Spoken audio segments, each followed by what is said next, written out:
Sunshine Coast. Welcome, Matt Druce here from Unmuzzled TV.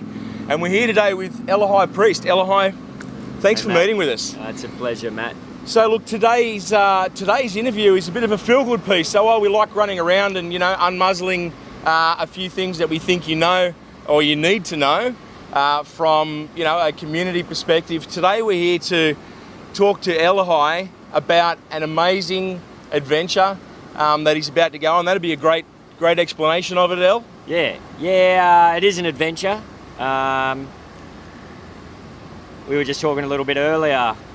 You were saying, does it feel a little bit surreal? Yes. And I mean, I've been working towards this for 9 years, and I think that's what the exciting part is. This isn't just a trip to the Congo. Yep. This is a platform we've been putting together to provide, very impressive solutions and not half measures for the people of the Congo, Matt. So, So to bring this into context for all of you, Elahai spoke at the World Peace Conference in 2008. Is that right? Yeah. That's right. Yeah. And while he was there, he had an opportunity to meet with one of the Congolese delegates, or delegates, I should say. And he, I suppose, you got an intrinsic understanding of the plight of the Congolese people. Yeah, so it came about, we all the speakers met in a little group before the Congress sort of began. Yep. And, everyone had their chance to speak. And it was all, very nice, very well PC. But when Alois spoke, there was so much pain and depth in his voice. Yes. And so much passion and emotion for the suffering of his people. And it moved me to tears. I think I was the only one that was moved to tears, which was surprising because it was very emotional sharing that he did. Yes. And it turns out, as fate would have it, I got to know Alois a little bit more, and he shared with me that his luggage, his briefcase had been stolen at the airport in Kuala Lumpur. So he only had his luggage. So all of his speech and his documents and his passport and his wallet and everything was stolen. Yeah. And so he was this sort of lost African. And it was very metaphorical that was what had happened to Africa. In the context that he was of... so vulnerable in the context of world peace. Yeah. And so I didn't know this at the time, and I come from this beautiful swimming pool, and I've just had a swim, and I can see this wonderful man who I'd spoken to the day before, who had made me cry the day before, and he's sort of wandering around a bit lost. So how are you, Alois? Oh, I have lost my wallet. I have had my things stolen. I do not have a passport. And so I decided to sort of take him under my wing. Yes. And sort it out for him and get on the phone to his embassies and just negotiate on his behalf. And, I got him a mobile and a whole bunch of other things and just made sure he was secure and well looked after for the duration of the Congress. And that sounds like that was the foundation of your friendship, which has kind of led to what's happening now. Yeah, I mean, he'd been calling me up every day almost sometimes, for years, and then once a week, and then once a month, and then not for every few months, and then maybe every day again for a bit. And, so I was like, when are you coming to help my people? And I was like, well, I'm hard up helping my own family, mate, Just because... As we all are, it's the human plight, isn't it? Yeah, it's like, wow, it's a tough grind in Australia, let alone coming to actually be of a feasible benefit to you and your people at a national and international level. Yes. So now I truly believe that after 9 years, we're in a position to do that in a very profound way that people who are watching will see in the near future. And happy times. And so, look, I think one of the main reasons that we're here today is that Elahai lives here on the Sunshine Coast. So this is a Sunshine Coast local taking a delegation over to the Congo. Yep. And now to give everyone a bit of a deeper understanding, tying all this together, you're actually going into one of the Congolese diamond mines. I'm doing that as well. So my family, they have a jeweller's shop in Noosa. We've had a jeweller's shop in the family since 1946. Yes. When my pop returned from Changi. Yep. He was a POW in World War II, and obviously he was a bit messed up from that. So he set up a little watch repair business in his wife, my nan's hairdressing salon. Okay. And then they started to sell gifts, and then that became successful, and it became a fully fledged jewellery store in Gunnedah, New South Wales. And Terry Hook, who built the Homemaker Centre and the Noosa Villa, Yep. he used to own the Allawah Caravan Park. He was best mates with my dad before he died in the Variety Club Bash in '95. Oh, jeez. Yeah, very tragic because he died just as we were coming up in '95. But before he passed away, he really helped shape all our lives when he really advised my dad and mum to come up and set up the jewellery store in the new Noosa Village shopping centre that was being set up. Yep. So,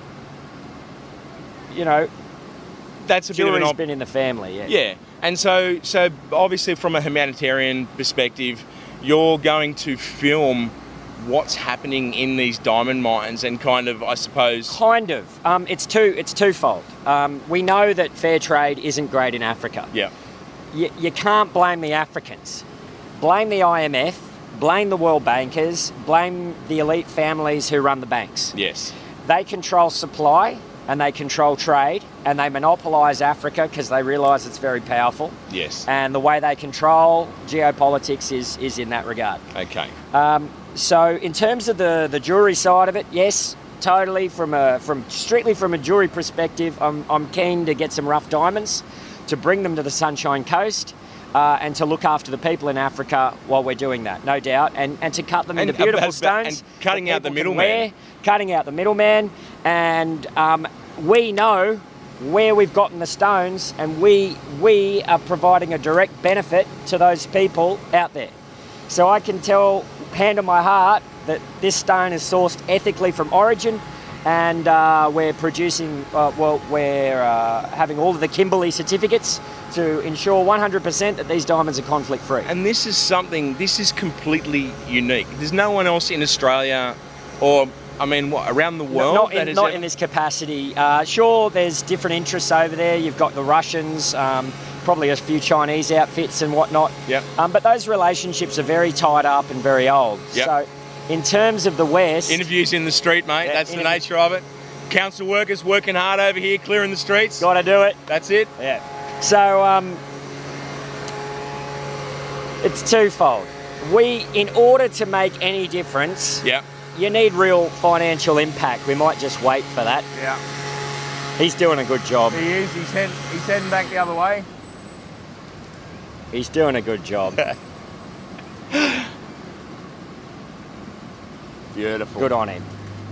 So, yeah. So in terms of there's other outfits over there, kind of sourcing their own things, sourcing diamonds and whatnot. Absolutely, but it's really one of the most untouched and untraded parts of Africa, Yep. mainly due to its reputation. Yep. It just came out of just over a decade ago, what they referred to as Africa's World War. Right. We lost more people in the Congo, I think it was some 6 million, than we've lost in all of the Middle Eastern wars combined. And No one really heard about that. It wasn't epic world news when we were kids. Of course it was on the news, but no one really cared. Yeah. Really, not in the West. Oh, well, that's what happens in Africa. That's sort of how the West treats it. So what I've been trying to do since I came back from the UK and was doing all that stuff over there, and then I came in to help my mum and dad out at their business, is try and bring in my contacts and my passion and my engagement at a world level at the World Peace Congress and all of these incredible contacts I've got. And yet at the same time, I'm just this young fella that works for his folks in a jewellery store. Yeah. So how do you Bring all that rectify those together. two worlds? Yep. And so diamonds were really, just the most obvious way to do that and to create, yes, a lovely, nice little second income stream based on ethics and fair trade for my family business, but then use that wealth, use those relationships, use that power, use that trade to benefit the people over there. Yes. And not just trade, the technology we've got, which, people will soon find out what we have, it will literally transform the Congo. Yeah. It's Yeah. powerful.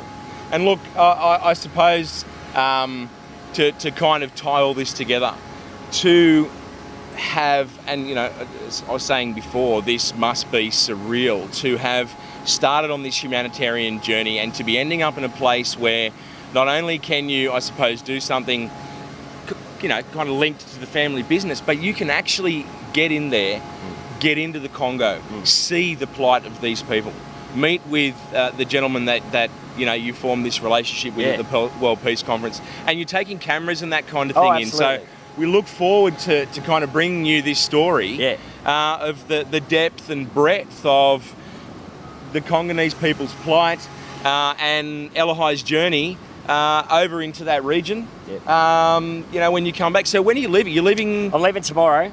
Okay. And just to really bring some more substance is, you know, we're meeting at Congo Kinshasa, which is the eastern side of the Congo River, because there's two Congos, and it's the only place in the world where two capital cities actually look out across a river at each other from two separate nations. Wow. So it's very special. Yeah. And I refer to it as the heart of Africa because it's so mineral rich. Yes.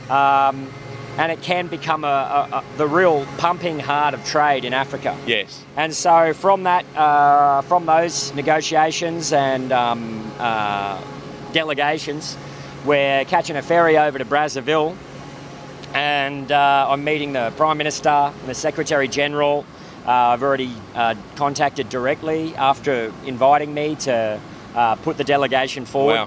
Wow. The Prime Minister, the Minister for Mining, the Minister for Agriculture, and for each minister we have a technological solution that we can provide which isn't a half measure, it's robust and it can help these people. And then I'm going out to a village, and I'd like to thank all of the people who put into the GoFundMe that I set up. It's not too late to put into that because I can still get things over there for the kids. And basically I filled up a whole cricket bag with soccer balls, footballs, pink AFL ball for the girls, aerobies, remember the aerobies, guys? Yeah. Frisbees, glow-in-the-dark frisbee, pumps, they'll need pumps for their balls, heaps of needles because they always wear out. Yep. And get lost. You get lost. Little solar panel for 12 volt, which I can use to recharge my camera and gear when I'm there, and as soon as I'm done I'll give that to them because there's 12 volts they've got on hand. Yeah. And with obviously funds that I've been able to generate, I got a laptop for Alois as well because he's been running back and forward to the internet cafe, and yet he's such a distinguished delegate. And you know what, I think this is interesting. It just goes to show that it seems so much, and I'll put my unmuzzled hat back on rather than, you know, celebrating a Sunshine Coast local doing amazing things, that the people who are setting out to do the things that really matter in the world are the ones that are doing it from the ground up with very little support.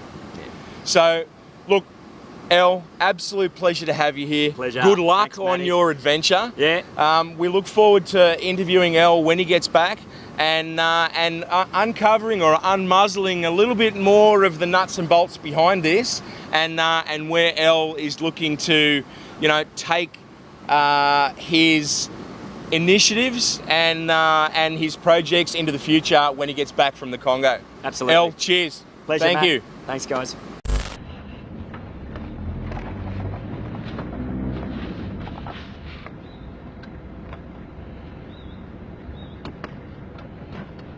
So I'm here with Serge Kanda, and we're on a delegation to Brazzaville. And obviously, as you can see in this part of town and the infrastructure, this is the third world, and this is 2017, and nobody has been doing a great deal about it. Serge and I have made a covenant in the home of Nelson Mandela. Serge kindly invited me to Soweto, which was one of the most moving moments of my life, and to feel the energy in that home. There is a moment. And so now we're on the main road going through Kinshasa and beginning the delegation.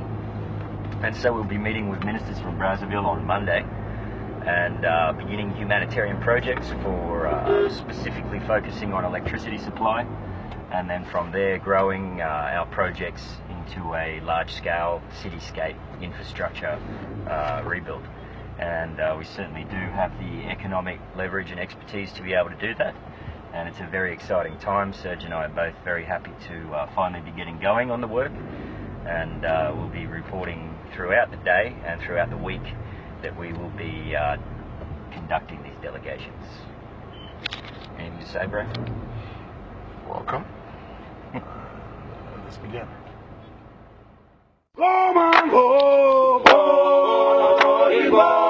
Come on, let's get to one time. Hey, hey, hey, hey, hey,